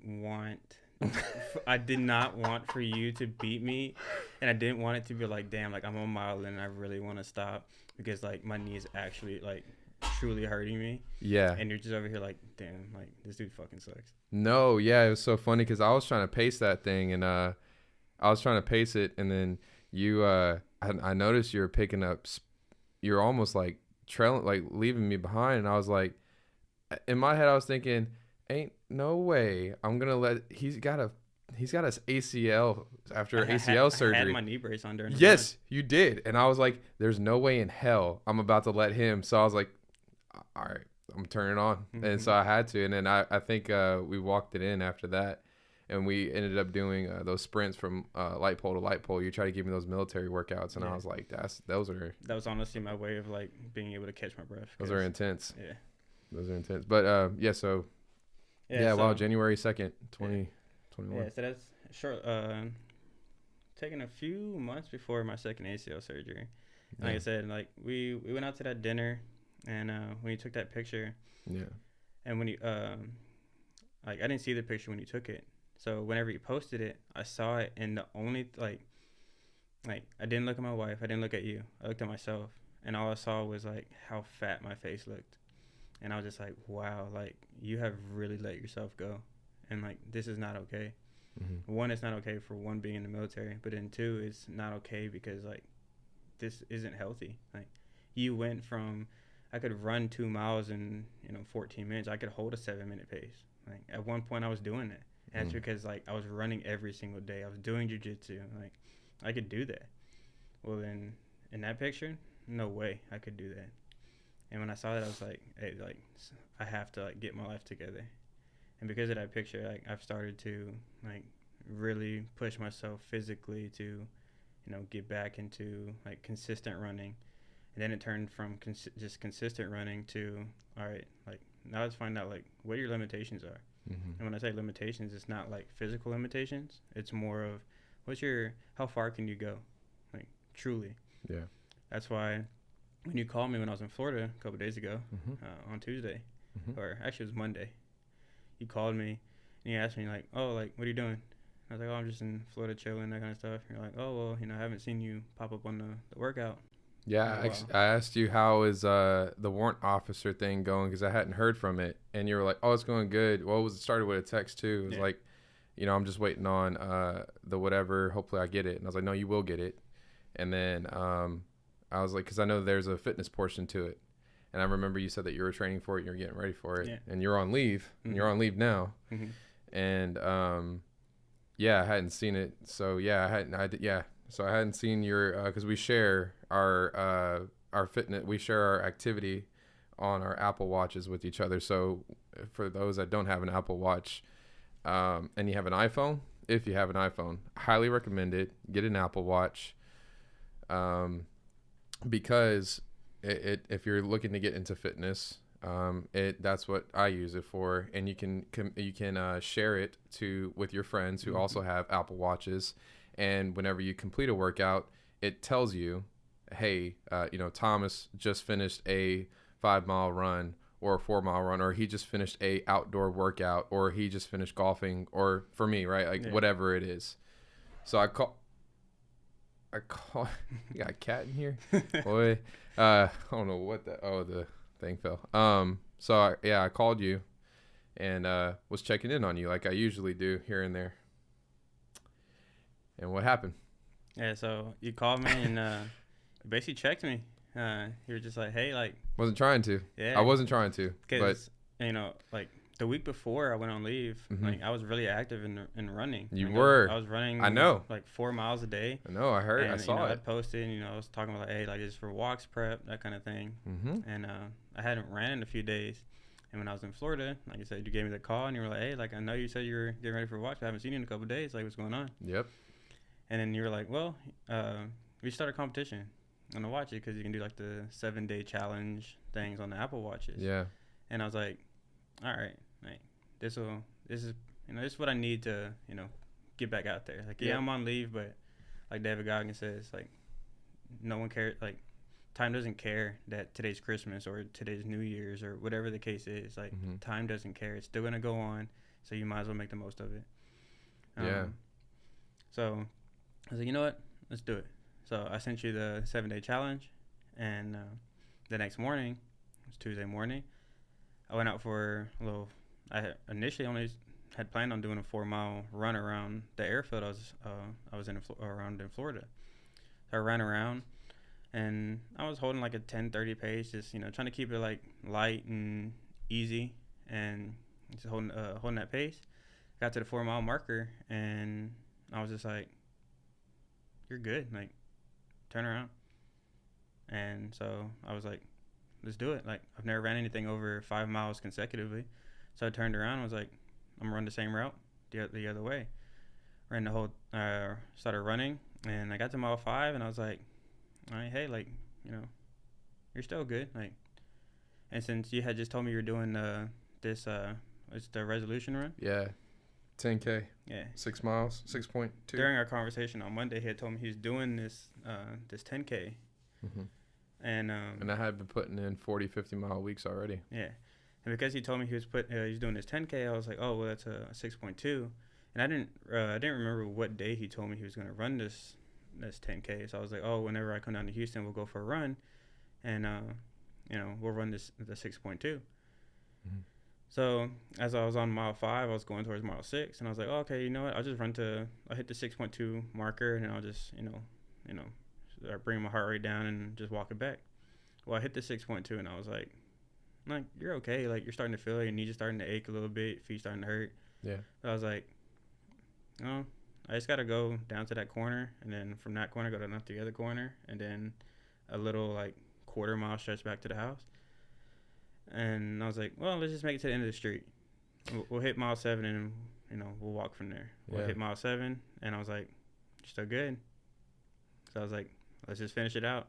So I ran all the way back to the house, hit my 8 miles, and, yeah, I was proud of myself, but I was also kind of like, when I say disappointed, I don't mean as in, like that I could have did more, but I was disappointed in myself that, like, I had never, like, put myself into those deep waters. Kind of like how David Goggins, again, like, talks about in his books, where if you never put yourself into those deep waters of knowing what you can and can't do, then when it's time to actually put yourself in there, like, you're gonna start doubting yourself, and you're not gonna continue. You're not gonna finish it. Yeah, if you don't prepare for battle, when battle comes your way and it's going to, you're not ready. Yeah, you're not ready. Yeah. You got to prepare yourself because you prepare yourself, not because something else is coming. You do the groundwork because that's going to come. Yeah, it's so funny when you had sent, I had seen, I think you sent me a screenshot of it. I did.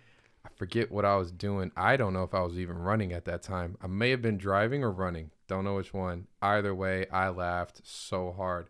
I was like, this guy, like, I was like, it's so funny. You actually went and ran, when we got off the phone, you actually went and ran that day too. Mm-hmm. Remember that? Yeah. Okay, so you actually went and ran that day, and I think the next day you even went and ran that. Yeah.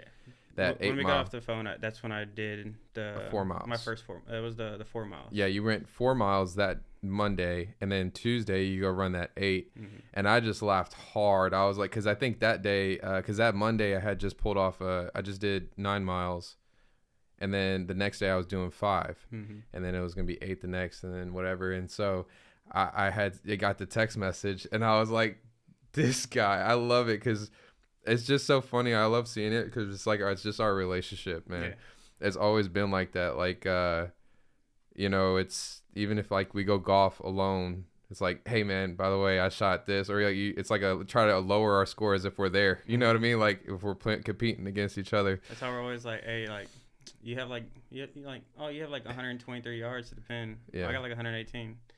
Yeah, I might have a few less yards, but I got $5, so I'll be closer. Yeah, yeah. Just talking mess. I think it's so healthy, man. When you get to that, you get in that relationship where find somebody that helps drive you. Yeah, not only just your wife or a significant other, but outside of that, even inside of that, like the family, like with your kids, let that be your driving force. You know what I'm saying? You want to be healthy. Had you had continued that route, you were going to die probably at an early age due to all that unhealthiness, because you want to be able to see like your kids, you know what I'm saying? Like you want to be a longevity life. I hear a lot of people say, oh, I don't want to live until that long, but it's like that is such a negative way to live life. Well, here comes the day that you actually do have to pass. Like you're laying on your deathbed, and you do have a significant other, and you do have kids there, and you're like, man, I really wish I still had more time with you. Yeah, I wish I would have put in. And you're 80 years old, or you're, let's say, even 70. Yeah, I wish I would have lived a healthier lifestyle because I probably could kick in another 10, 15 years, and I don't want to lose out on this time. Exactly. I want more time. That's what we all want. We want more time. We're on borrowed time, but we always want more time. But it was just funny, man, because you sent me that, and that kicked me in to obviously keep pushing with my stuff because I'm like, oh, Thomas is coming, and Thomas always comes. You always come for me. It's so funny, and it keeps me going. And it's funny. We did our Spartan race last year together, and my first one. My first one too. Yeah. And then we signed up. We have one coming up in March. Which March is our second one. Well, we have 2 of them. We have technically 3. That weekend. Mudder, and then we have 2 from the following Spartan week. Race, yeah. So Tough Mudder is in Austin the week before, and then we in Houston the following weekend, the 5K and then the 10K. Yeah, 10K and then 5K. was it 10K Saturday and then 5K Sunday? Sunday, yeah.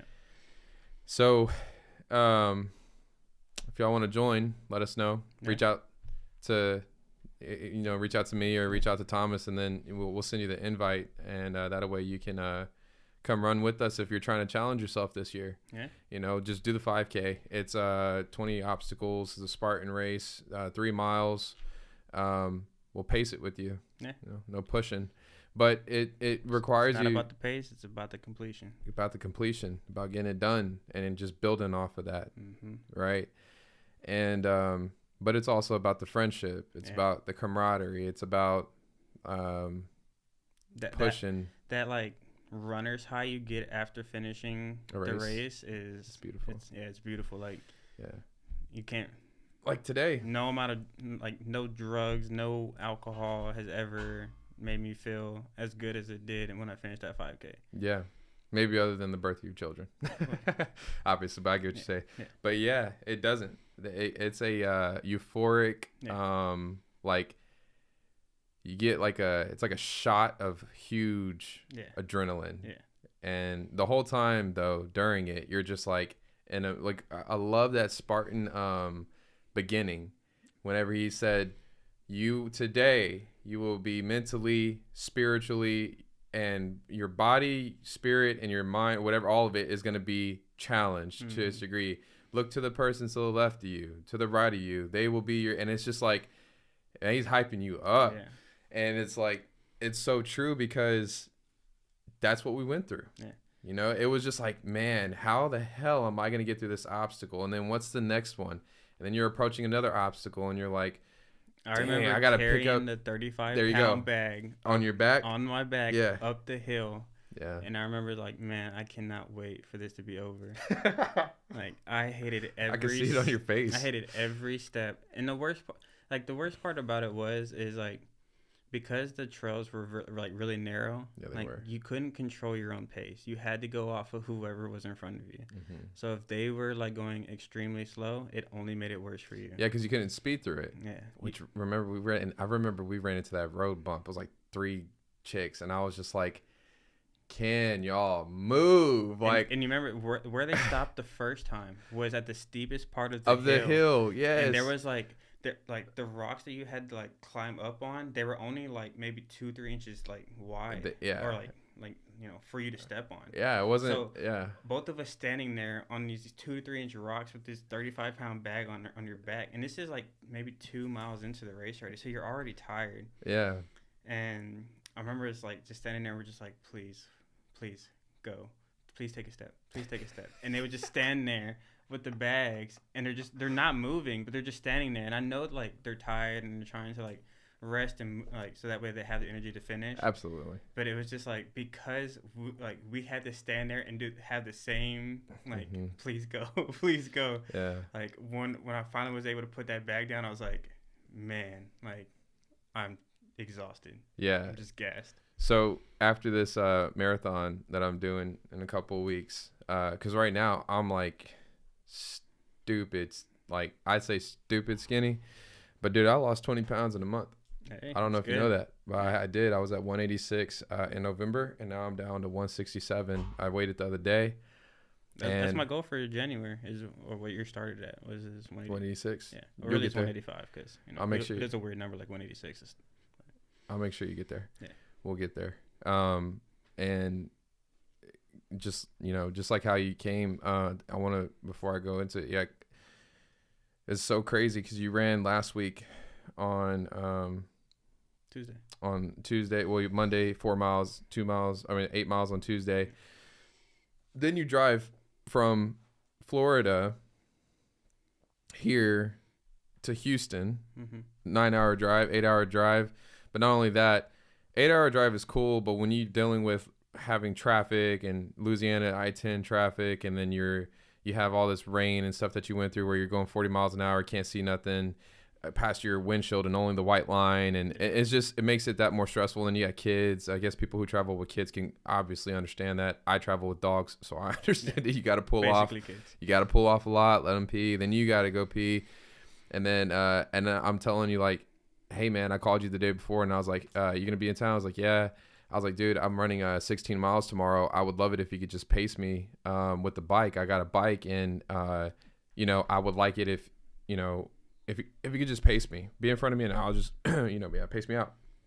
And you were like, this phone call that you're talking about, yeah, I had just got to the Texas border. mm-hmm. I had already went through Alabama, went through Mississippi, went through Louisiana. I was at the Texas border. I called you when I got to the border. Yeah. And this is where you tell me what you're about to tell me. Yeah, I was like, I was like telling you, can you pace me on that bike? And you were like, no, actually, I'll run it with you. And I was like, I almost like looked at the phone like, huh?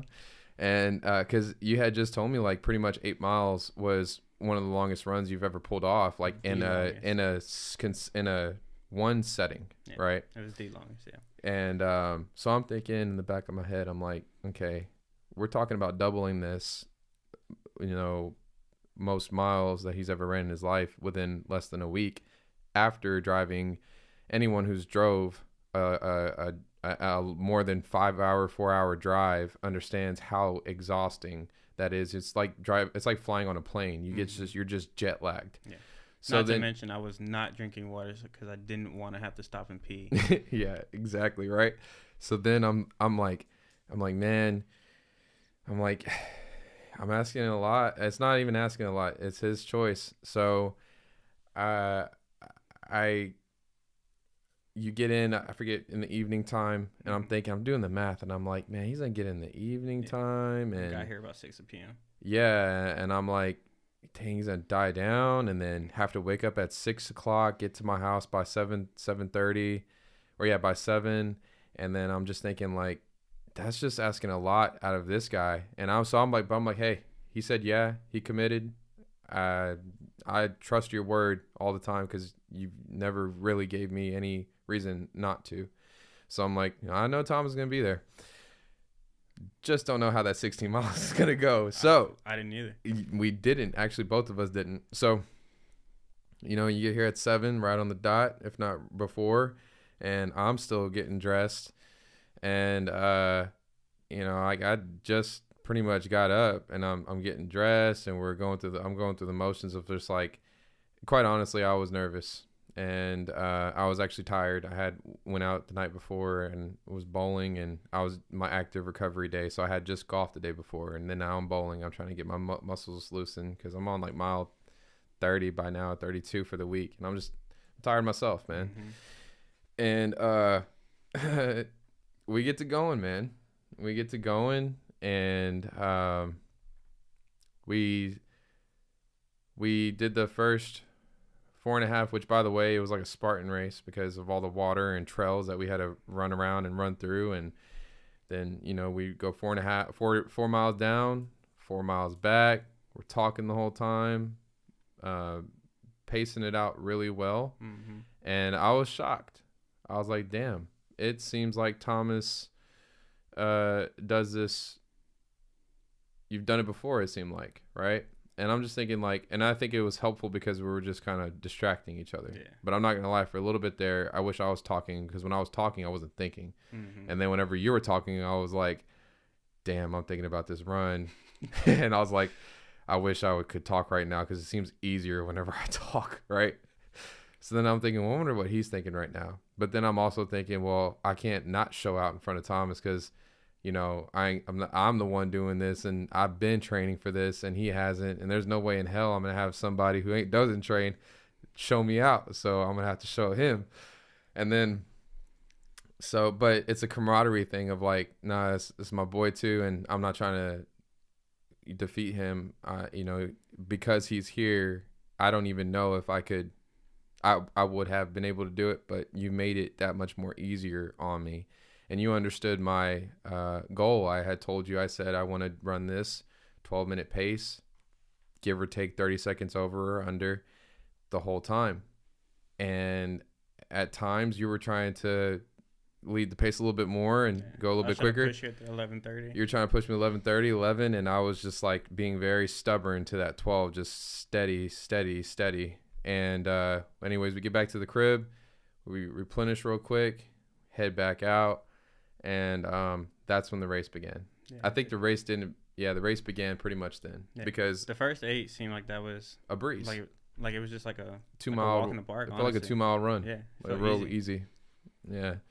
But then when we took that break and we went to that 8, as soon as we started that 8, I could feel it in my legs. Like, okay, they're screaming. This is gonna be a fun one. Yeah, my knees started like really aching. My calves started getting really tight. I was hurting. Yeah, I knew you were, and so it was just funny. So to fast forward it, we get to.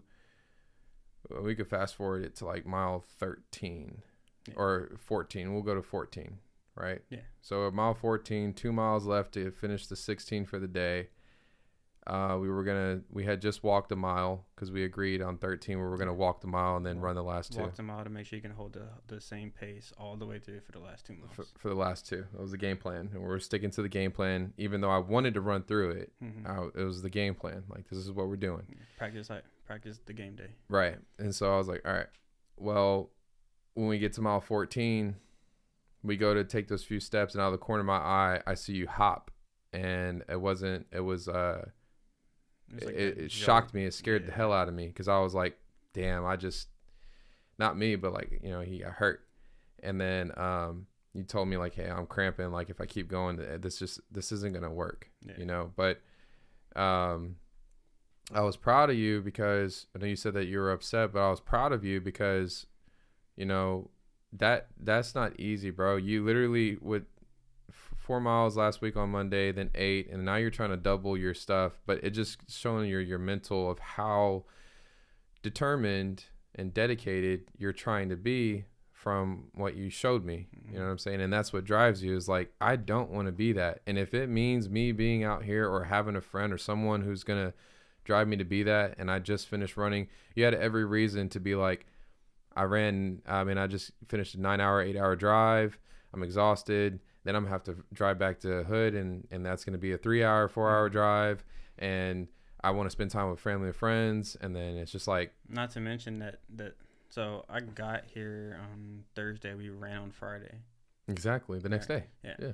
So we ran on Friday. Well, I went to bed that night around like 9-10 o'clock. And I woke up multiple times throughout the night. Most people with kids understand, like, you're going to wake up multiple times throughout the night. Well, here comes 3 o'clock. And 3 o'clock hit, and I don't know what happened. I just could not go back to sleep. I could get comfortable, but for some reason, just could not go to sleep.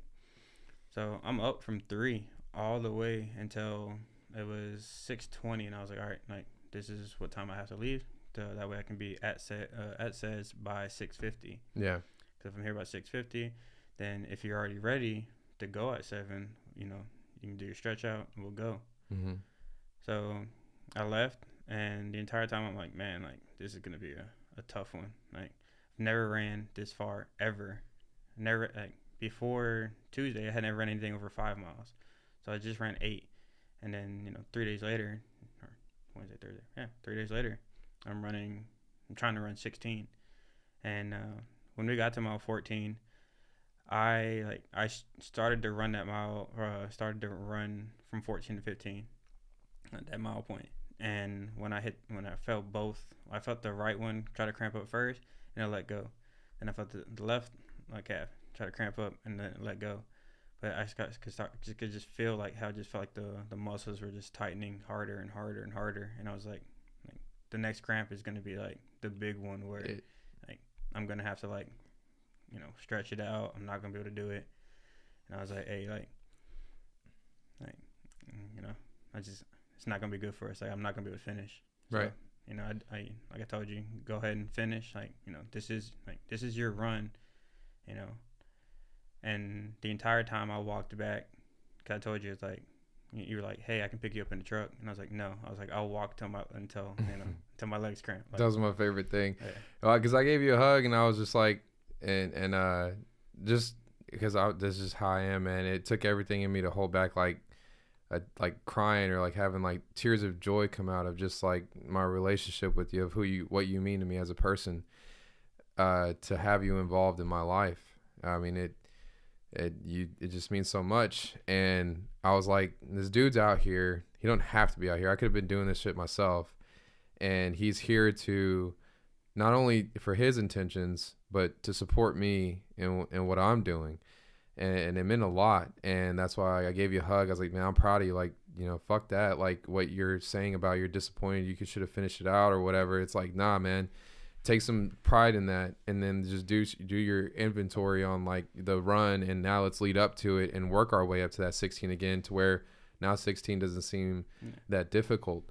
And so when you gave me the green light to go, I went, and when I asked you, I said, I can go get the truck and speed home, get the truck and come back and get you. You're like, nah, I'm not going to. I'll walk up my legs. I'm going to walk home. And I was like, bet, he's that determined. So I run home and I finish out my 16. And I was like, because like in Goggins' book, he said his pacer wanted to run like a 50 miler. Mm-hmm. And so he finished the race, goes back out into the track and gets him. So, but I always used to do that. Even when we used to do bear crawls in like school and stuff, if I finished out my 100 and then like, I'm not going to say the people's names, but the bigger kids, they would be doing their bear crawls or their snakes and they'd be dying. I'd run to the very end with them and finish it out with them. Like, come on, bro, like, let's get it. Right. Mm-hmm. So I was like, I know what he's going through. I know mentally. So let me get this body armor. Let me get the fit aid, you know, the battery acid. Yeah. Get this battery acid and go meet him out there. And then something told me, nah, grab the keys and go pick him up. Like, you know, you should. Like, he's tired. He's cramping. Don't make him. You've been in that position. Because I was in that position. I stopped at mile 13 one time too. And I had an Uber come pick me up. And it was like 30 miles per hour wind outside. It was cold as hell. My gloves were all wet. My beanie was all wet. It was all just cold and just disgusting. I quit. And I knew what that did to me. Mm-hmm. And that's what went through my thought process. But I got the drinks and I came running back and we walked it in.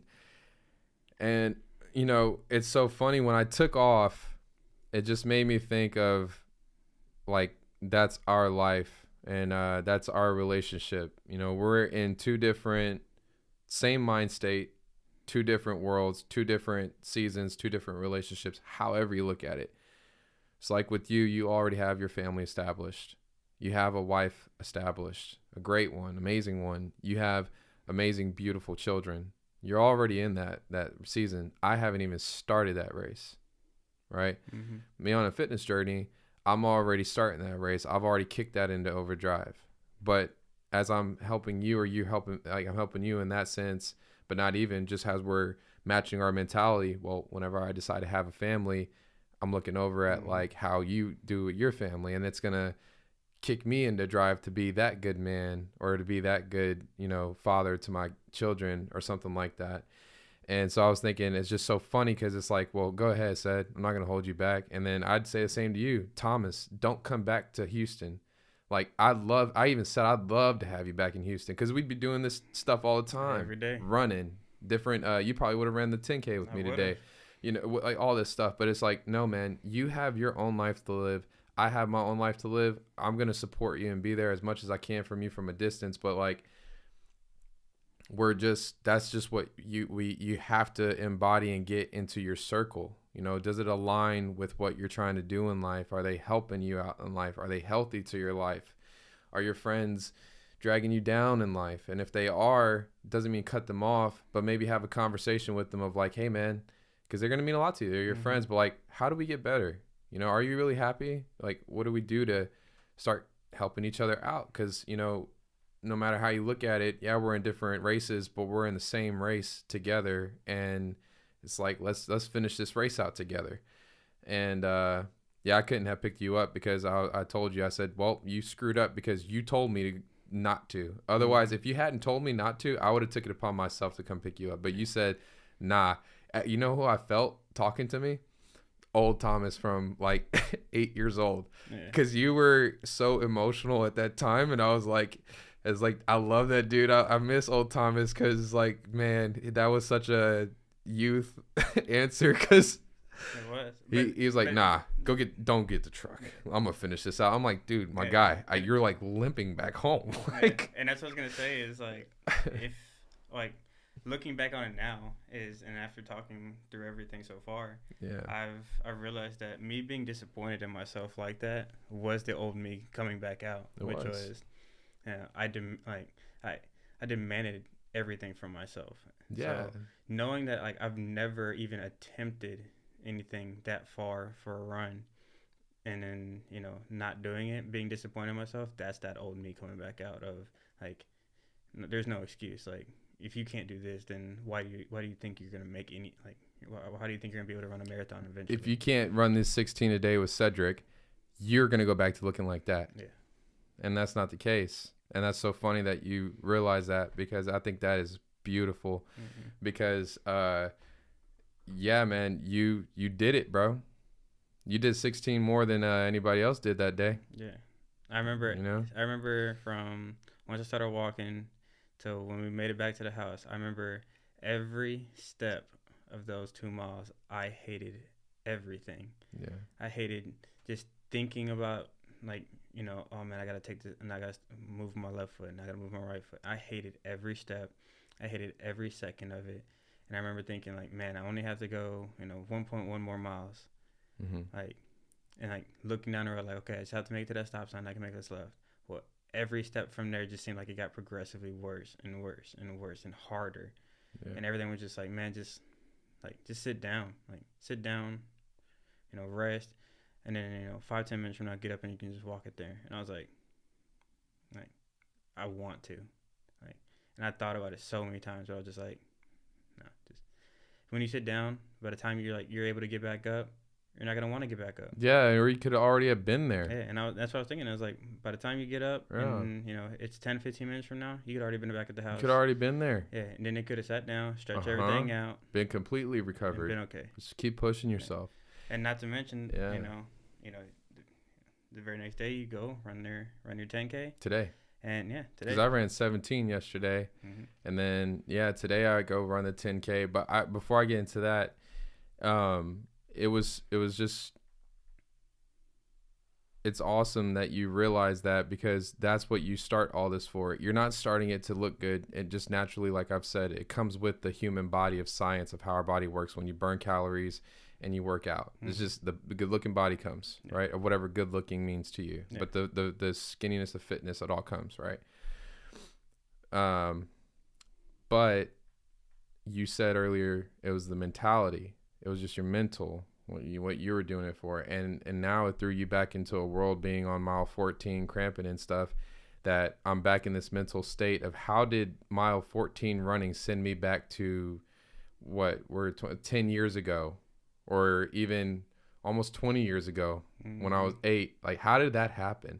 And we talked about while we were running, my running with thoughts. Whenever I talked to my notes, you told me like there's some crazy thoughts that go through your head when you're running, and it's just so funny that it made you realize that. But had you had not, and put yourself in those suffering states, you would have never have even thought that, man, that person's still there. I mean, you probably know he's still there, but it's just like, wow, this suffering that I just put myself through, this tough 14-mile run after already running my, trying to double my most miles I've ever run in my life in one day or one sitting, is sending me back to that.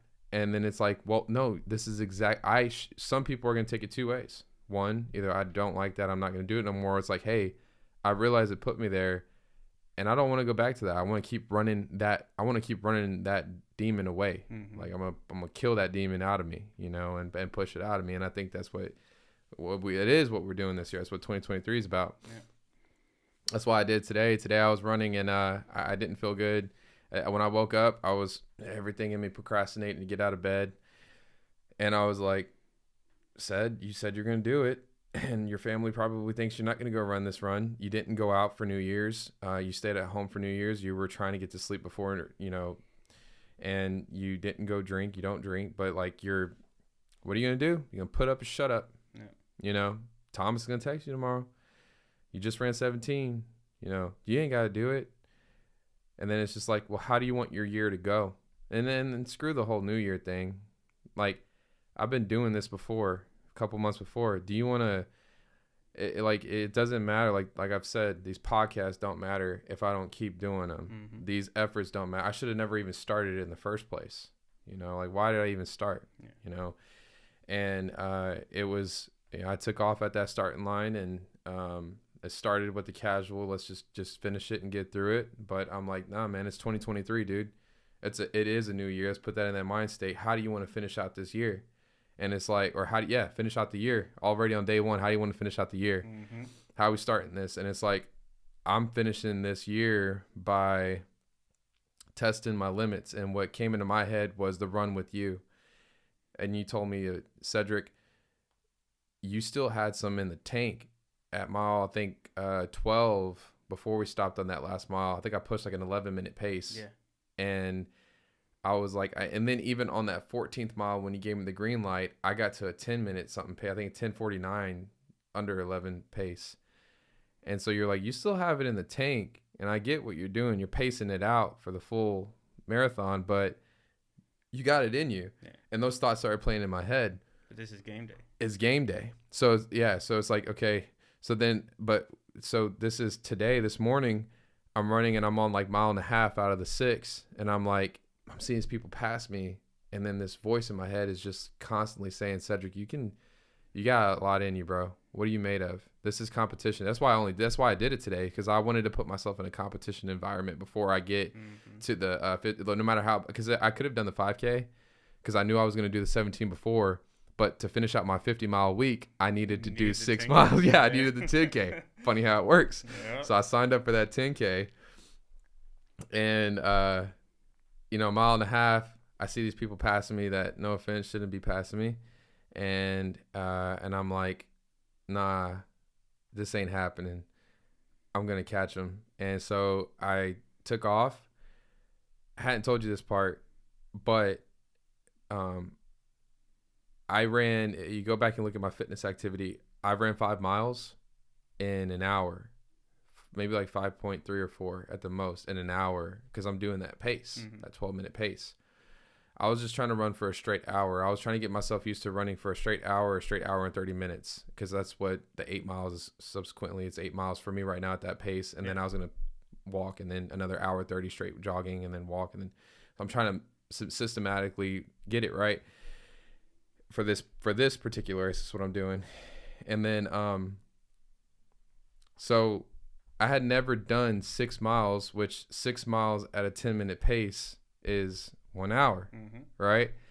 And yours, like, said, your voice is in my head. I haven't picked up yet. Your voice is in my head. Said you could pull off a 10-minute pace easily. You got the gas in the tank. You can empty you got some gas in the tank. You can empty that, like, And I was thinking, you know what? I'm about to prove that shit. Like, let's go. So I picked up the pace, bro. Then I hear because one of them said 10-minute 30 sec. Well, the first one was 9:46, and then it was like 10:37 or something like that. And then that's when it started kicking in. And then I was like, I did the next one, and it was like 9:50, and I was like, well, still 10 seconds off, like, because of I got to get it back to 10 and then go under, right? Man, I started booking it, and then as I'm booking it, I know they can hear my feet coming. So as I'm trailing them, I played a game. And it took me back to whenever I used to run daily, and I used to run at Strawberry Park, the mile. And what I used to play a game was Catch the Rabbit. So the rabbit was whoever was in front of me, no matter how far you were in front of me. If you were if you were half a mile in front of me and I could see you, I'm going to catch you. And so it was Catch the Rabbit all over again. And so I started it went from catching up to 2 dudes that had their shirt off. I was like, there's no way in hell I'm going to let those guys beat me. And then a guy in a lime green shirt, and it was just the most pettiest shit in the world, because I was like, I hate that shirt on you. Like, and it's pissing me off seeing you in front of me. So I want to pass you up, and only I can wear lime green or whatever. Like, I had like these stupid, very petty competitive thoughts coming in my head. Gotta hit him with that David Goggins right off the shoulder pass. Cedric was coming out, bro, and he was there. He was live and well. And then there was like, this is how it goes, man. There was like this old lady in front of me. I was like, hell no, I ain't gonna. So it was just like, said, there's more. I get what you're doing. There's a pace, but there's more in you than you think. And you tell everybody to dig deeper into yourself and to find more within yourself. You're not even doing it right now yourself. You are, because you're doing a marathon in itself is going to be a great accomplishment, but this is right now. Let's be in the present. That's 2 weeks from now. Can you get through this and push this pace without injuring yourself? Yes, I can. Okay, as long as you don't injure yourself, it's okay to go ahead and be that dumbass, like pretty much right now. And so I took off, and after I passed the lime green shirt guy and the old lady, it came to, can you pass up 10 people? And then it was like, I passed up those 10, and then I seen another fresh 10, and I was like, let's pass up them 10. And then it just went from there, and then we finished by then. But it was pretty cool, man. It was a good experience of like just pushing and getting it done and doing what you're saying. Yeah, we'll go ahead and wrap it up. So Tom, dude, I appreciate you coming on, dude. So, if somebody is wanting to get into the military, they have any military questions, where can they reach you at? And like on Instagram, what's your Instagram tag? So on Instagram, my handle is dadbod.bjj. So just DADBOD period BJJ. Dadbod. BJJ. Yeah. And what are some questions that you can answer for them if they have any? If you have questions about joining the military, if you don't want to talk to a recruiter, like going into an office, like if you don't want to feel the pressure or anything like that, recruiters are trained not to pressure you in any way. However, if you don't want to talk to a recruiter because you just want to, just put some filler questions out, you can hit me up on Instagram. You can, if you have me on Facebook, whatever, name's Thomas Morgan, you can message me on there. If you want to message me personally, you can reach out to Seth, and he can give you my number. Yeah. And you can feel free to ask me whatever you like. Again, have 9 years of experience. I'm going on year 10. Been there. I've done most of it. Yeah. I've been around the world, again, for free. And the Army does pay for your family to go around the world with you. And you have education? Have education, medical, and everything else. I know earlier I did talk about having some toxic leadership, but it's not always just like that. One of the leaders that, as you said, how you were talking about earlier, where you saw that I went from, being like basically single task minded to being able to analyze multiple outcomes at one point and then picking the best one. That actually came from one of the leaders. I've had it in the military, and it's from my first unit at the time. It's Captain Brian Marquez. He is now a major, and he's doing great things. Awesome. Shout out to him. But yeah, there are great leaders in the military that will take care of you, not just personally, but they can help you in many ways, whether it's mentally, physically, whether it's emotionally, whether you need to help mature more. Like, there are leaders there, and everyone as a leader is trained to mentor, train, and develop. Mm-hmm. And that's kind of our thing as being non-commissioned officers and just leaders in general. Mm-hmm. But if you do have questions, feel free to reach out. I can answer whatever you like or whatever you have questions about. And if I can't, then I will find someone who does have that answer, and I will get that answer for you. Yeah. Other than that, I think the only thing I would want to say is remember, life, like we've been talking about, life is a race, but it's not about the pace. It's about completion. Set your goals. Make sure you do the right things to be able to obtain those goals. Don't just set a goal saying I want to be a millionaire, I want to hit it by the end of the year, but then you don't set up the precursor steps to get there. Right. There are some, some tasks that have to be completed before you can just become a millionaire. It's not just like, hey, I'm just going to do the same thing I've been doing for the last 5 years and I'm just going to be a millionaire by the end of the year. Mm-hmm. So make sure that you set goals for yourself. Make sure you can set up the steps that you need to be able to hit those goals, and don't give up on yourself. Yeah, talk to somebody who's already been there or has done it to get an idea of how to do so. Remember, you don't have to do it alone. Being in the military has opened my eyes to a lot of mental health issues that we have, not just across the military force, but overall in normal civilian education or civilian life itself. 22 veterans a day normally kill themselves. So if you ever have any mental health issues, please reach out to somebody. Somebody will always be there for you. Not just if you're a veteran, but anybody in general. There's always help out there. Make sure you get the help that you need. And Yeah, man. Thank you for that. And glory be to God. yeah, glory be to God. I just want to say thank you so much for coming on, dude. I really, honestly, it's a true pleasure and honor to have you in my life and to have you on and to call you a friend. Yeah, I love you, brother. Yeah, I love you too, man. And just because you ran, like I said, you came from Florida, come here, we do the running together, then you make the time. I mean, you're leaving what, tomorrow? Yeah, tomorrow morning. Leaving tomorrow morning. You could be with your family right now, but you're choosing to come here, and it just shows the true friendship that you have and just the true person you are, the good friend that you are, man. And I really appreciate you and value you and love you, brother. Yeah, love you too, brother. And I value our friendship more than you know. Yeah, absolutely, man. So I look forward to this year, man. It's gonna be a good one. You're the first episode of the year, and it was a good one. And yeah, y'all reach out to him if y'all have any questions. Thomas is a great man, and thanks, brother. I appreciate it. Love you, dude. Yep. All right. Cool. Now we guys got to do that marathon together. Yeah. You gotta do thank the y'all. outro. Yeah. Do the outro. Almost forgot. Thank y'all for watching. Love yourself so you could go love someone else. All right. I almost forgot it.